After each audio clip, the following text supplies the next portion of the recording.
Assalamualaikum warahmatullahi wabarakatuh.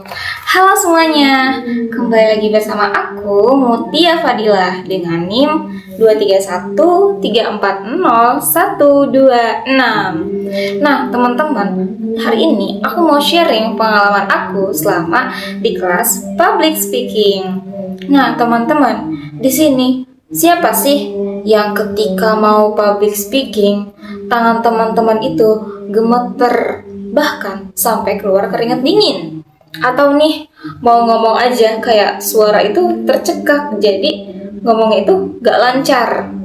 Atau bisa juga nih ketika ngomong terus tiba-tiba ngeblank. Atau nih ketika teman-teman baru maju aja, detak jantung teman-teman itu berdetaknya lebih kencang, kayak abis maraton gitu. Nah teman-teman, itu ada istilahnya loh, namanya itu glossophobia atau fobia berbicara di depan umum.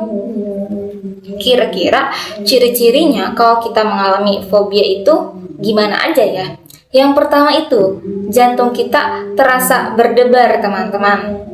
Kan kalau orang normal ya udah gitu, deg paling. Kalau kita mengalami glossophobia nih ketika public speaking, itu udah detak jantung itu langsung kayak deg, kayak itu tuh bener-bener literally abis maraton.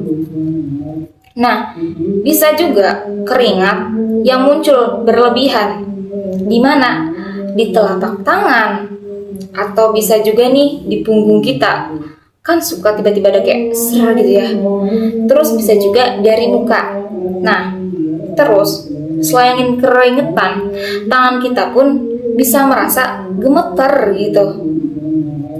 Selanjutnya nih, ketika mau ngomong, tenggorokan itu kayak terasa tercekak, mau ngomong pun susah gitu. Nah, selanjutnya perut kita itu sering sakit. Atau nih pas mau public speaking, kita presentasi hari ini, sebelum presentasi itu udah bolak-balik kamar mandi aja. Alasannya apa? Sakit perut lah, inilah itulah. Padahal mah itu lagi fobia teman-teman. Atau nih kita tidak bisa mengingat yang kita sampaikan, atau istilahnya itu ngeblank ya. Pas pertengahan materi itu kayak aduh ngeblank. Nah itu bisa jadi dari ciri-ciri glossophobia. Terus dampaknya ke kita itu apa sih? Yang pertama itu kita bisa ngerasa takut yang berlebih, ngerasa cemas yang berlebih, sampai-sampai kita gak mau untuk maju ke depan umum tuh. Terus yang kedua nih, kita akan takut akan kritik dari teman-teman, akan penilaian dari teman-teman. Padahal kalau kita berpikir lagi nih, kritik itu penting loh buat perkembangan kita, buat jadi bikin diri kita lebih upgrade. Nah selanjutnya nih, kita juga tertekan karena apa? Karena kinerja kita pas lagi public speaking itu kayak buruk gitu loh. Bisa. Terus kita juga bisa kehilangan fokus teman-teman. Terus nih teman-teman, itu bisa juga dari kepalsuan dan ketidakjujuran diri kita ketika menyampaikannya itu. Itu dampak dari glossophobia. Nah bisa juga dari yang namanya stigma sosial. Contoh nih, aku orangnya itu kayak pendiam, terus pemalu. Nah ketika disuruh public speaking nih, aku merasa kayak aduh aku kan orang yang pendiam, aduh aku kan orang yang introvert, aku mah gak cocok di sini. Nah teman-teman, itu juga bisa mempengaruhi ya.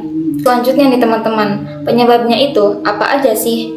Yang pertama, hati kita menjadi tidak tenang. Kalau setiap mau presentasi, aduh gak tenang banget ya. Karena apa? Mungkin karena belum kenal materinya apa, belum memahami inti materinya apa.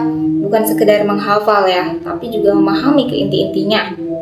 Nah, selanjutnya, mungkin si individu ini mempunyai pengalaman traumatis yang ketika dia kecil nih, dia disuruh maju untuk public speaking, tapi karena dia belum bisa, dia ditertawakan, dia salah, dia ditertawakan sama teman-temannya. itu juga membuat dia itu ketika akan public speaking ini takut kayak waktu dulu lagi gitu teman-teman.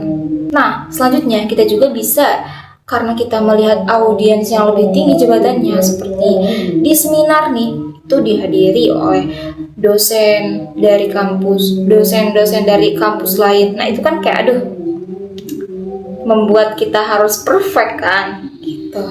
Atau bisa juga nih ketika akan public speaking kita memiliki rasa insecure, kita sering ngebandingin diri sama teman-teman yang lebih keren public speakingnya, yang lebih pokoknya nama Masya Allah ya gitu pokoknya nama ya. Nah terus menurut teman-teman ini tuh bisa diatasin gak sih? Solusinya gimana? Ada gak sih solusinya? Kabar baiknya ada teman-teman. Yang pertama itu dengan kita sering-sering latihan, seperti learning journal, atau nih kita ngerekam suara kita setiap hari minimal 5 menit per hari, itu oke kok. Terus bisa juga dengan kita merekam dengan video, atau bisa juga kita latihan di rumah sendiri dulu. Nah setelah itu ketika kita mau 1 hari atau 2 hari lagi menuju presentasi nih, kita presentasikan ke teman kita dahulu, supaya dari situ kan pasti pengalaman kita atau pemahaman kita bertambah materi itu.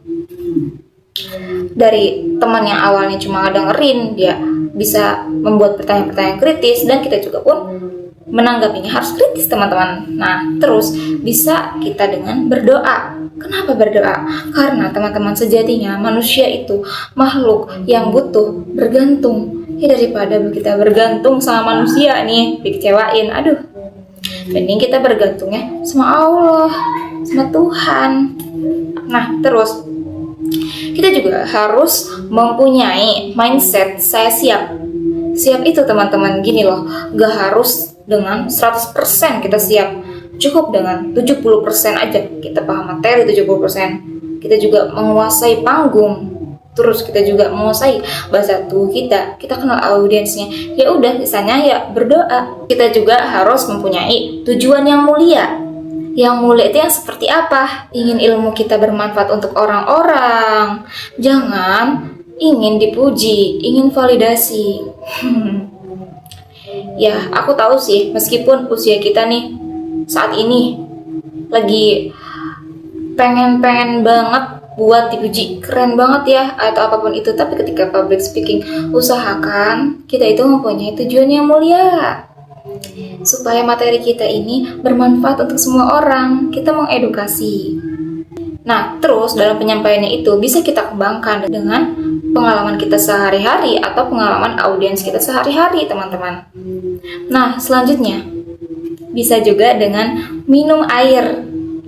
Pasti teman-teman bertanya-tanya kan, kok minum air? Karena teman-teman gini analoginya nih, ketika teman-teman puasa dari subuh sampai maghrib, yang teman-teman rasakan apa? Haus, dehidrasi. Terus ketika buka nih, yang teman-teman pertama makan itu apa? Air minum dulu teman-teman, supaya menghidrasi tubuh kita, supaya rileks.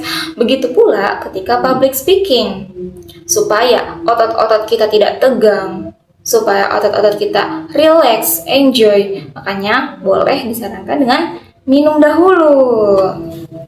Oke teman-teman, mungkin cukup sekian ya pengalaman yang dapat saya sharing pada pertemuan kali ini. Wallahul muwaffiq ila aqwamit thoriq. Wassalamualaikum warahmatullahi wabarakatuh.